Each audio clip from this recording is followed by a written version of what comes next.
Hello and welcome to Dragnet Live from OTRGold.com. Today is a little bit different. So my wife had a conflict, came up yesterday that we were not planning for. So I am watching my child right now, my youngest. Well, all my kids, but this one has to be with me. He's currently asleep. So you'll only see the top of his head. He's resting now, but that's what's going on down here. So I've got him like strapped to me on this really cool thing. But if this is your first stream, this is not normal. We're here every Monday, Wednesday. What is normal is that we're here every Monday, Wednesday, and Friday, as often as I can, even when we got other things going on. Monday, Wednesday, and Friday at 9 a.m. Pacific, and listening to one episode of Dragnet until we listen to all 310 episodes currently available. Today, we're listening to episode 221. The title is The Big Kid. Funny enough, I have my child with me. I didn't put those two together until then, except this is a very, very small child. Let's see. I'll give you the description of this one. Episode 221, The Big Kid, was originally streamed November 10th, 1953. And on today's episode, we're Detective Sergeant assigned to juvenile detail. For the past 2 weeks, there have been rumors of a teenage gang war taking place in the city. We don't know when it's going to start. We don't know where. Our job is to stop it. I think this is a repeat, or I remember them trying to stop another gang war, but I don't, correct me guys if I'm wrong, if this is a repeat or not. I guess we'll find out once we get listening to it. I'm going to quickly go on mute so I can stop talking, hopefully keep this kid asleep a little bit. Shout out to everybody here in chat. Mary, Ronnie, Addie, Life with Roscoe. Oh, here I'm breathing. Others, Jason, 7B and AZ.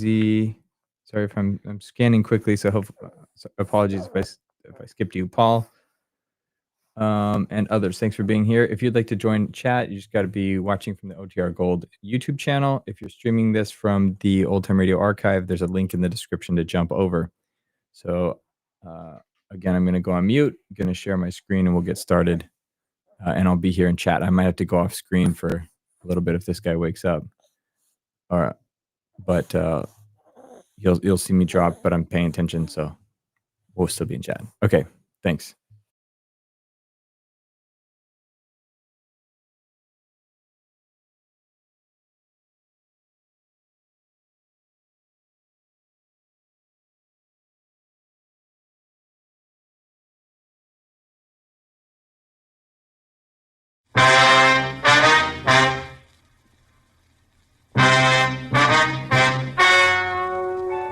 Ladies and gentlemen, the story you are about to hear is true.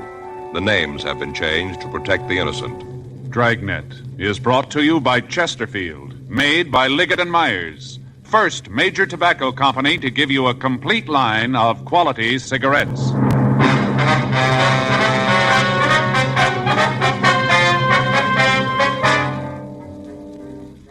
You're a detective sergeant. You're assigned to juvenile detail. For the past 2 weeks, there have been rumors of a teenage gang war taking place in your city. You don't know when it's going to start. You don't know where. Your job, stop it. Friends, stage and screen star Paul Douglas is featured on the Chesterfield Poster of the Month that's up all over town. Here's what Paul Douglas says about Chesterfields. Quote, "I've been smoking Chesterfield for 22 years. They're best for me. If you try them, you'll find they're best for you." Unquote. You know why Chesterfields are best for you. Because they're low in nicotine, highest in quality. And of course, Chesterfields are really mild, really satisfying. Try them yourself today. Regular or king size, Chesterfield.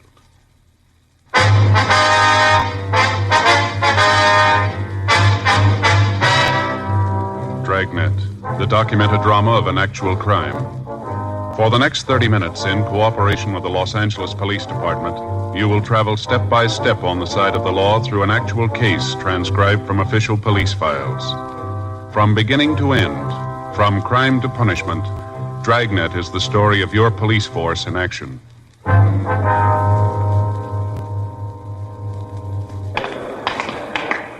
was Tuesday, September the 8th. It was warm in Los Angeles. We were working the night watch out of juvenile detail. My partner's Frank Smith. The boss is Captain Powers. My name's Friday. We just transported a prisoner from the main jail, and it was 10:39 p.m. when we got to Georgia Street Juvenile, the interview room. Sit down, Angelo. Yeah. What they call you, Angie? Yeah, Angie. Why'd you tell the officers who arrested you that you were 18? How'd they find out different? All they had to do was check your record. Well, don't make any difference. Some of them say 16, some say 17. They're all different. You're 17 now, aren't you? Yeah, 17. All right, you want to tell us about this burglary? I told the other guys, ain't that enough? We want to hear it. Well, figure if you tell it once, that's enough. I copped out. I told them all about it. Why don't you ask them? All right, boy. Give us a story. You got a match? Be better if you don't smoke, don't you think? Well, my folks don't care. They let me smoke. The law doesn't until you're 18. Oh, yeah. Come on, Angie, tell us about it. There's nothing to tell. Me and a couple other kids broke into a house. That's all there is to it. We just broke into the place. What about the stuff you took? Well, I told the other two guys all about that. The officers from burglary? Yeah, they said it was from Central. I told them all about it, everything. You show them where the plant was? I told them. I didn't go there, though. I just told them. What'd you steal? Huh? The things you stole, name them for us. Just different stuff. You know, like you find in a house, all kinds of stuff. Was there an electric mixer? Yeah, good one. You know, with orange juice attachment, good. What else? Electric razor, some silverware. What kind of silverware? You know, like you eat with. Was there a silver tea service? A what? A tea service, you know what I mean? If I knew, I wouldn't ask you. Like a coffee pot with legs, a lot of scroll work on it, silver, you know. Oh, yeah, I know. Oh, was there one of those? No. How about a German Luger? You mean a pistol? That's right. No, there wasn't one of them. Hey, you guys gonna let me out tonight? No, you'll be held here. Well, I thought you was gonna let me go tonight. How about my folks? They know I'm here? We haven't had a chance to notify them yet. Where they live? Down on Wall. They have a phone. I thought you always told them when you picked up a kid. You were booked as an adult. Oh, yeah. You fenced any of this stolen merchandise yet? No, we just got it last night. We just broke into the house and haven't had a chance to fence it. The other officers say they're going to pick it up? Yeah. You got a job? What? I said, are you working? I told you I did. Where? Place down on East 5th. What do you do? I'm a messenger, ride a bike, deliver things. You working there now? I'm here now. You know what I mean. No. You're not working then? The boss and me had a beef. He's moody one, too. Real moody. Your parole officer know you lost the job? I never told him. Well, maybe he found out. Maybe that's why he was sore at you. Yeah. You been reporting regular? Yeah, pretty much. What's that mean? Once in a while, a couple of times I missed. Just a couple. Don't have to make a federal case out of it. My parole officer know about this arrest? I think he's been notified. How many times have you been arrested? I don't know, maybe 6, 7. You ever been to camp? Yeah, I was there. What for? Truancy. How long were you there? A couple of weeks. And I broke out and they sent me to Preston. I'm on parole now. You can't let me out tonight, huh? We'll book you and notify your officer. What's his name? Lockridge. He's a moody old guy. Hope he ain't in a mood when he sees me. Rough if he's in a mood. Is that right? Yeah. Like he came down to see me one day and asked me how I was doing. I told him fine. I had a job. I was doing fine. He says, that's good, Angie, like that. That's good. Tells me how fine I'm doing. Yeah? Next day he comes to my house and reads me off. Says I'm a bum. I'm no good. All like that. Moody. Why'd he read you off? I don't know. Didn't he tell you? No, he just came in and yelled at me. I wasn't doing anything. He's moody. You belong to a gang, Angie? Huh? I said, do you belong to a gang? Yeah, we got a club. I belong to that. What's the name of the club? Little Wall Street gang. You heard of it? No. Good club. You sure you ain't heard of us? No. How about you? No. Your gang fight much? What do you mean, fight? Well, do you ever get mixed up in gang wars, anything like that? No, not us. We've been in a couple of street fights. Maybe. You know, some kids come over to where we are and start gang wars. We got a good gang. You know anybody that's? A couple of guys. I don't know them real well. Who are they? I told you, I don't know them real well. Just to see them, you know, like that. You don't know any of the names, huh? Well, I think one of them's called Pinky. That's all I know. Look, why are you asking me about them? Well, we got a rumble out there cooking up a gang war. Wondered if you knew anything about it. Where'd you hear it? We did. You know anything on it? No. You sure? I told you, I wouldn't tell you if it wasn't right. Now, look, Angie, if this thing breaks loose, there's going to be a lot of kids hurt. If you got no part in it, why don't you give us a story? I'm giving it to you. Ain't nothing more I can tell you. I didn't hear nothing about no war. I told you I belong to the Little Wall Street gang. We don't get mixed up in no wars. A couple of street fights, maybe, but no wars. You gonna stand on that? I haven't got any other way. What did you hear? What? What did you hear about the rats? About the war, I mean. Who are they going to fight? Well, the way it comes to us, they're going to cut into the orchids. You mean from the south side? Yeah. They're rough guys. That's what we hear. How did it start? What do you mean? What's the beef? The orchids won't go that far away from home to stage something. Gotta be a reason. You guys know what it is? Well, the way we got it, a girlfriend of one of the orchid gang moved over into the pink rat territory. She started to go with one of the rats. The orchids didn't like it, so they drove over one night and beat up on one of the rats. The next night, the rats went over the south side and kicked around one of the orchids. That's the way it started. A couple of nights ago, one of the rat kids was riding down the street on a motorbike. A car full of orchids came up alongside the boy, and before he could do anything about it, they wrapped a piece of bicycle chain around his head. Kill him? No, he's still in the county hospital. He's not doing too well. We got word there's going to be a party this Saturday night at one of the rats' house. We figure maybe that's where the trouble's going to be. You're not throwing any coconuts at me? What? This is for real? It's the way we get it. Those kids get started, and somebody's going to get hurt real bad. Maybe a lot worse than you got it figured. What do you mean? I heard about the job the orchids did last week. Yeah? They broke into a place and cleaned it out. It must have been for Saturday night. How do you mean? They stole a couple of rifles. Something worse. Yeah? 12-gauge shotgun. 10:45 p.m. Angelo Marcal was rebooked at Georgia Street Juvenile on a charge of burglary. His shoes and his belt were taken from him, and he was held in detention. We put in a call to his parole officer and told him what had happened. After that, we drove by Marcal's home to inform his parents of the arrest, but we found nobody there. We left our card with a notation asking them to call us when they returned. Before the Marcal boy had been placed in a cell, we'd gotten a description of the boy he knew as Pinky. After trying to contact Marcal's parents, we went up to the second floor of the juvenile division and had the record bureau check the nickname and description. We came up with 3 possibles. We pulled the mug shots of the boys and showed them to Angelo Marcal, but he was unable to give us an identification.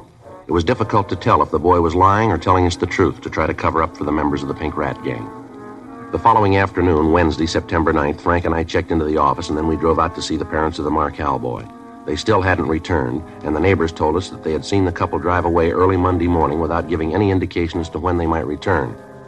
We asked the woman who lived next door to call us when they did come back. 4:40 p.m., we drove over to the east side of town to check on the 3 possibles named Pinky that we'd turned up the previous night. All of the boys were able to prove to our satisfaction that they were not the Pinky we were after. We talked to the youngsters in the neighborhood, asking them if they knew anything about an expected gang war. Either they didn't know anything about it or they wouldn't tell us. 6:15 p.m., we went back to the office and put in a call to Central Burglary. Yeah, we haven't got the exact date. The way we got it, there are a couple of rifles taken and a 12-gauge shotgun. No, and a 12-gauge shotgun. Yeah. Sure, I'll wait. They're checking the reports now. This is one tip I'd like to have turned bad, wouldn't you? Yeah, I'm with you. Yeah, Rex. Mm-hmm. That'd be the 30, huh? Yeah. What's that? Yeah, I guess it might be. Won't help if it is. Right. Let us know, huh? Right. I got the reports. Guns were stolen on Tuesday, August 30th. I still haven't been able to get anything on it. Rifles were 30-06s. Deer rifles, huh? Yeah. Olson says they got another report last night. Might mean something. Yeah. Hardware store broken into. What'd they take? 4 boxes of 30-06 ammo, 3 boxes of 12-gauge cartridges. It might have been a coincidence, but if it wasn't, the Orchid Gang was armed with 3 guns and 225 rounds of ammunition, enough to start and sustain a small war. 6:35 p.m., we contacted Lieutenant Hartgrove, the night watch commander, and he assigned 2 other teams of officers to work with us. In addition to the juvenile officers, radio units out of Metro Division, reserves, joined us in the search for members of the Orchid Gang. The streets in the area were combed. Citizens in the area were questioned, but they failed to supply any information on the boys who belonged to the gang. The satin-embroidered jackets the members of the Orchid Gang wore had disappeared from the streets. At 12:01 a.m., the search was called off, and a broadcast was put out to the regular units in the area to be on the watch for any gang activities. 12:47 a.m., we got in touch with Rex Olson in Central Burglary. He told us that the crime lab had failed to come up with any physical evidence on the theft of ammunition from the hardware store. 1:20 a.m., Frank and I checked out of the office and we went home. The following morning at 8:30 a.m., we got in touch with a juvenile informant, and he was able to give us more information on the expected gang war. He told us that the fight was set for Saturday night. He was unable to give us the exact address of the party that was to be crashed, but he did give us a general idea of the location. He was also able to give us the name Pinky Eggers and his address. He told us that the Eggers boy was the leader of the Pink Rats and might be able to give us information on the membership of the Orchid Gang. 12:40 p.m., Frank and I drove out to talk to the Eggers boy. We checked his school, but he wasn't there. We went to his home. It was a small one-story frame building with a weathered picket fence surrounding it. A 1947 hopped-up Ford was in the driveway. Frank and I went up on the porch and rang the bell. Yard could sure stand a cleaning up. Yeah, wonder who the car belongs to. I don't know. Sure looks fast. Yeah. Yeah? Like to see Pinky Eggers. Who are you? Police officers. Well, can't you lay off the kid? Why don't you quit rousting him? Is he here? No, he ain't here, and if he was, I don't think I'd let you see him. That his car? Yeah, it's his. Registered in his name? No, in mine. Now, what are you after the kid for? I want to talk to him. Well, talk to me. I'm his father. Anything you got to say to him, you can tell me. Your boy belonged to a club called the Pink Rat Gang? Why? Does he? I answer no questions till you tell me why you're asking. Now, look, mister, we're not out here to pass the time of day. Your boy's mixed up in something that can turn out to be pretty serious. That right? That's the way it is. Who says it's serious, and what are you talking about? We got word that your boy's mixed up in a gang war that's going to break out this weekend. And you two big cops are out here leaning on a kid because he's mixed up in a beef. Listen, there's a 5-year-old kid down the street skating on the sidewalk. Why don't you go put the arm on her? If this war breaks out and somebody's going to get hurt, maybe your boy. We're trying to stop it. Well, don't bother. Pinky can take care of himself. Any of the gangs cause trouble, the rats can swing their end. You want to stop the beef, go talk to the other kids. Tell them to lay off. My boy's gang is now looking for trouble. Any fighting going on, you can talk to the other kids. You check them. Leave my boy We alone. want to talk to him, Mr. Eggers. You going to make a pinch? No, we just want to talk to him. Should have known you were going to take him today. Only 2 of you. Well, I'm telling you, you ain't laying a hand on Pink. You try it, and I'll haul you in every court in the country. Now get out of here. Where's your boy now? That's none of your business. I told you to get out. Maybe you don't understand, Eggers. This is a gang war. Your boy's helping to build it. All right, so a couple of kids get together in a vacant lot and mix it up. A couple of bloody noses, black eyes, nothing wrong. Makes men out of them. A lot more serious than that. We understand there's going to be guns used in it. You get out of here now. I got some rights. You ain't off the property in 2 minutes flat, I'm going to get a gun and start shooting. You come around here telling me my son's getting mixed up with a bunch of hoodlums using guns? You guys are Section 8s. Maybe Pinky will belt a couple of kids, but there ain't going to be no guns. Only reason they'd use them is that they're around all the time with you cops hounding them. You just can't see a bunch of kids have a little fun, can you? Unless they belong to the stinking clubs you build, you can't stand them. That DAPS or whatever you call it. Kid don't belong to that, ain't no good in your book. Well, I'm telling you something. Any kid that does belong to it's a bum in my book. Now, you get off my property and don't come back, you hear me? Anything happens, Pinky can take care of himself. He'll be okay. Now, you guys leave him alone. I hope he's right.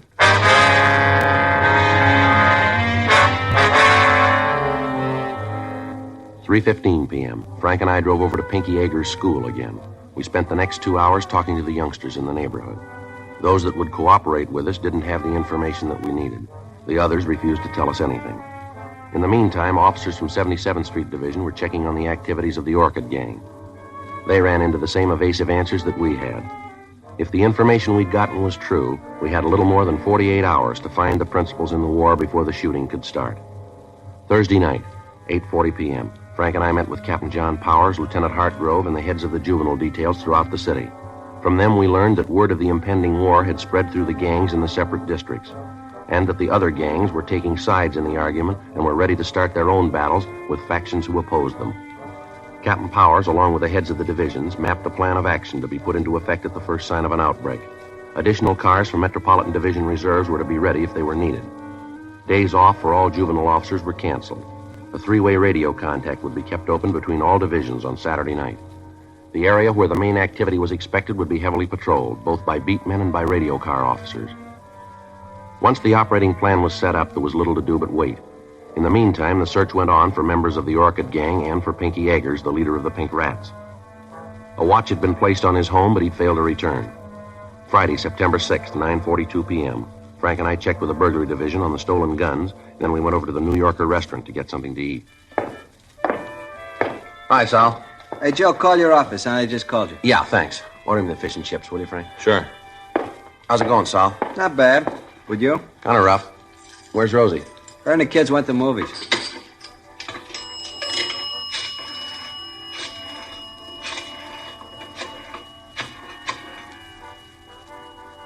$2568, please. Yeah, George Juvenile. Right. Lieutenant, this Friday. Well, when did it happen? Well, wait till I get a pencil. Saul, hand me that menu, will you? Yeah. Here you are. All right, go ahead. Yeah, I got it. Yeah. Well, what do you want us to do? Yeah. They know yet? Yeah, all right. No, we'll get right over there. Bye. Never mind the food, Sal. What's the matter? Kids didn't wait until Saturday. They just shot up Highland Park. What's the score? Still coming in. A good start. Yeah. 11-year-old boy killed.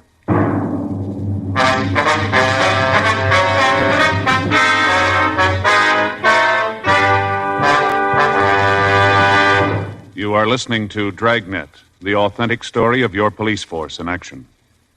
It's taking place at your dealers, cigarette dealers coast to coast. Smokers by the thousands are now changing to Chesterfield. Join them today.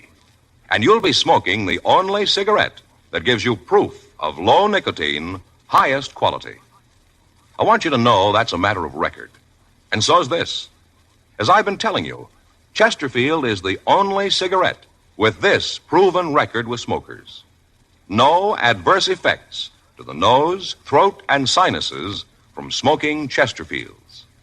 Good reasons why you should change to Chesterfield? You bet. Ask for Chesterfield. Regular or king size, best for you.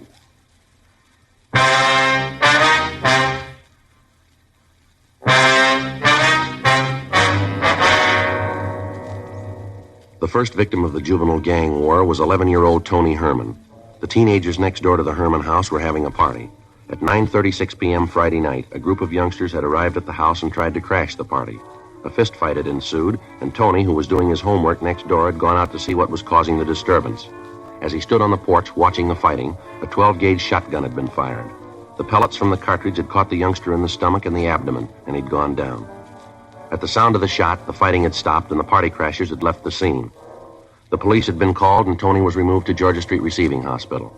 He was dead on arrival. From the neighbors, descriptions of the party crashers had been obtained. All of the boys wore satin jackets with a large white orchid embroidered on the back. One of the people who saw the shooting said that the boy who'd fired the gun wore a jacket with the name Gene under the orchid design. A broadcast was gotten out immediately, along with a description of the car that the juveniles had used to escape. The parents of the Herman boy were not at home when the shooting occurred. From the neighbors, we found that they usually went to a movie on Friday night and they didn't return until after midnight. An officer was stationed at the house to bring them to the hospital when he returned. At 1:34 a.m., Mrs. Herman arrived at the hospital. She was a small, dark woman with graying hair. She didn't know what had happened. Frank and I met her in the hall. I want to see Sergeant Friday. Is he here? I'm Sergeant Friday, ma'am. Well, I'm Mrs. Herman. They say something's happened to Tony. Yes, ma'am. You want to step in here? Might be a little better to talk. All right. Can I see him? He isn't hurt bad, is he? It's that bicycle. I told his father I knew it was too soon for it. He's so little, and to buy him a big bike like that, well, he couldn't hardly reach the pedals. Well, that's it, isn't it? He fell off the bicycle. No, ma'am. What is it, then? What is it? Something more? He's hurt. I want to see him. Just a minute, Miss Herman. Why won't you tell me what happened to him? My husband will be here in a few minutes, and he's going to want to know. Why won't you tell me? How bad's he hurt? Pretty bad, man. That's not an answer. How bad's he hurt? He's dead. Dead? Can we get you anything? My boy's dead? Tony? What? I thought he'd fallen off the bicycle. He got it for his birthday, a new bicycle, 28-inch wheels. I thought he'd fallen. I didn't know it was like this. Can I see him? My boy, can I? Yes, ma'am. How did it happen? How? Oh, we're sorry about it, Miss Herman. My Tony had an accident, and he's dead. We went to a movie, and we come home to find our son's dead. Better get the doctor, Frank. Right. Doctor will be here in a minute, Miss Herman. Just to a movie. He's doing his homework. Now he's dead. How did it happen, Mr. Friday? The gun went off. He was standing on the porch. He was hit. But who was shooting? Who shot my boy? Who killed him? We don't know, Miss Herman. I want to know who it was who killed him. I want to know. His father's going to want to know. My boy's dead. My boy, my son. You want to handle this, Doc? We'll wait outside. Surely.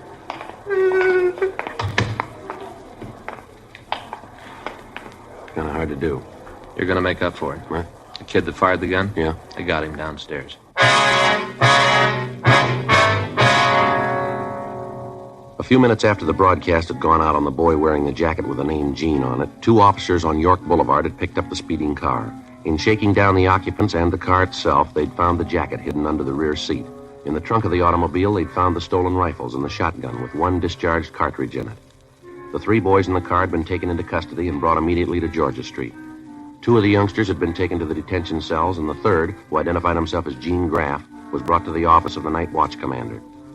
From the identification found in his pockets, we learned his name, address, and his age, 16 years old. His parents were notified that he was being held, and they were asked to come to the office immediately. All the time the boy had been in the room, and the calls had been made, he refused to say anything. When Frank hung up the phone after calling his parents, he made the first statement. What's that going to prove? What's that? Having them come down here. What are you going to prove with that? You want to tell us about it? How's the kid? You gonna be all right? No, he's not. How bad's he hurt? He's dead. Rough. That's all you got to say? What do you want me to say? You gunned down an 11-year-old boy, and that's all you got to say about it? Look, cop, I know the routine. You read me off, make a big speech, and I'm supposed to feel real bad. Well, I'd like to go along with you, but it won't work. Look, save the effort. Use the words on somebody else. Do what you're gonna do, and let's get it over with. How old are you? You already saw it. How old? 16. Pretty heavy, aren't you? I've been around, yeah. Don't get smart, kid. Not my fault. I was born that way. How many times you been arrested? Couple. How many times? 4. For what? Suspicion 211. Suspicion 245. You're 16. You've been picked up for robbery and assault. I didn't stand any of them. You ever been in camp? No. You ever served any time? Look, the taxpayers pay you a lot of money to keep records. Why don't you look all this up? It's there. Where'd you get the shotgun you used tonight? I won it in a raffle. I got a lot of luck. Yeah, well, it just ran out, kid. Now, I'm going to give you a piece of advice. If you're as smart as I think you are, you're going to take it. You start answering these questions, you start answering them right. You bought yourself a pile of trouble that you and that smart mouth of yours aren't going to talk your way out of. You killed somebody, an 11-year-old boy. You walked up that house with a gun you were ready to use. And you just answer the questions and never mind the sarcasm. Put the muscle away. You lean on me and I'll have every sister in this state on your neck. I'm a juvenile, don't you forget it. You just got out of that league. That's the way you see it. That's the way it is.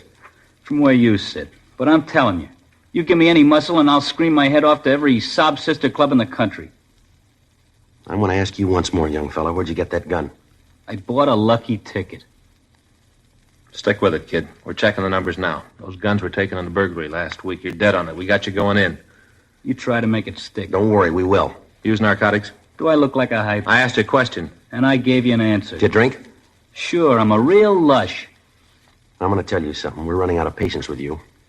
Well, then you better go get pumped up. You're going to need a lot more. What were you doing out there tonight? Where? Come off it. You know what I mean. Gently, gently. What were you doing at that party?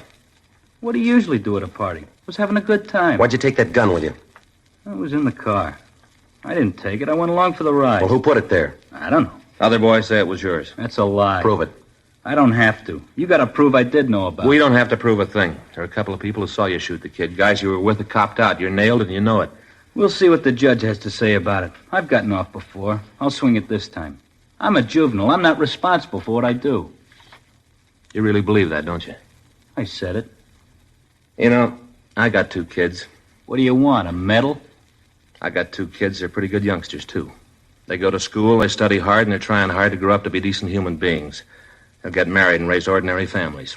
They'll never do much of anything special to get their names in the papers. Nobody's going to give them much notice, and maybe that's the way they want it. But all of a sudden, somebody like you comes along, mean and rotten, and people hear about you. They figure all the kids sat down and wrote your name on a ballot, and now you represent all of them. That you're the shining example of American youth. They sit there and shake their heads and talk about what's happening to the younger generation. They got the wrong picture. It isn't true, none of it. You framed it. You act like a big man, and every decent, honest kid comes on looking like a bum. You sit there and blow off about being a juvenile. You like it because you think it'll buy you special privileges. Well, you're wrong, fella, not in my book. As far as I'm concerned, you're a rotten little killer, and you're going to be treated like one. Now you bring out the rubber hose? All right, come on, let's go. Take your coat, boy. You're not coming back this way. Yeah. Come in. Mr. Friday, Yes, Miss Herman. they told me I'd find you here. Is this the boy who did it? Yes, ma'am. What's your name? Answer. Gene Graff. Why'd you do it? Why'd you kill my boy? Did he do something to you? Is that it? Did Tony do something to you? Answer me. Say something. Just tell me one thing. What right do you have? What right does a young hoodlum like you have to stand there alive and breathing and my boy dead? What right? Do you hear me? What right? Miss Herman. Make him tell me what right. What right? What right does he have to do a horrible thing like this? What right? I don't know, but we're going to take it away from him.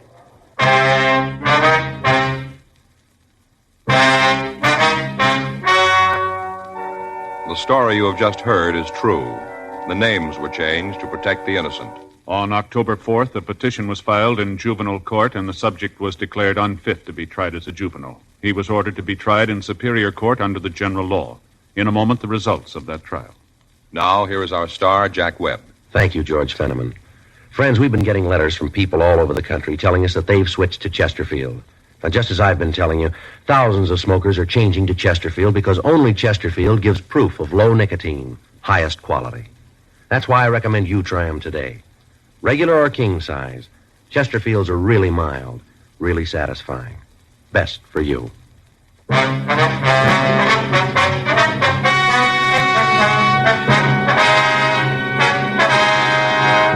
Gene Norton Graff was tried and convicted of murder in the second degree. He was referred to the Youth Authority for punishment. Murder in the second degree is punishable by imprisonment in the state penitentiary for a period of from 5 years to life.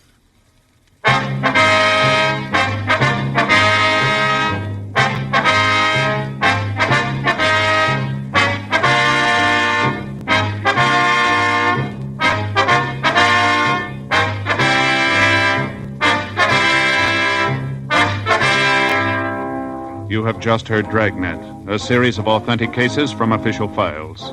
Technical advice comes from the Office of Chief of Police W.H. Parker, Los Angeles Police Department. Technical advisors Captain Jack Donahoe, Sergeant Marty Wynn, Sergeant Vance Brasher. Heard tonight were Ben Alexander, Bert Holland, June Whitley, Gil Stratton. Script by John Robinson. Music by Walter Schumann. Hal Gibney speaking. Watch an entirely different Dragnet case history each week on your local NBC television station. Please check your newspaper for the day and time. Chesterfield has brought you Dragnet, transcribed from Los Angeles.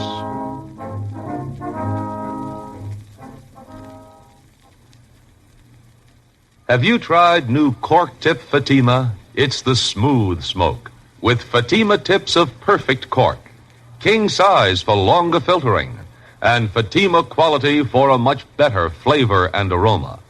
Fatima is made and guaranteed by Liggett & Myers Tobacco Company. Try Fatima today.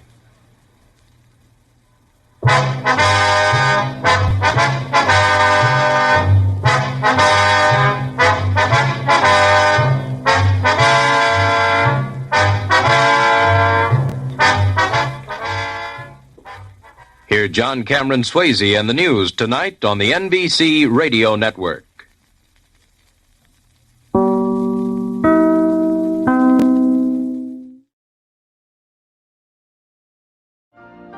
You've been listening to the OTR Gold Network. Find more classic radio at otrgold.com.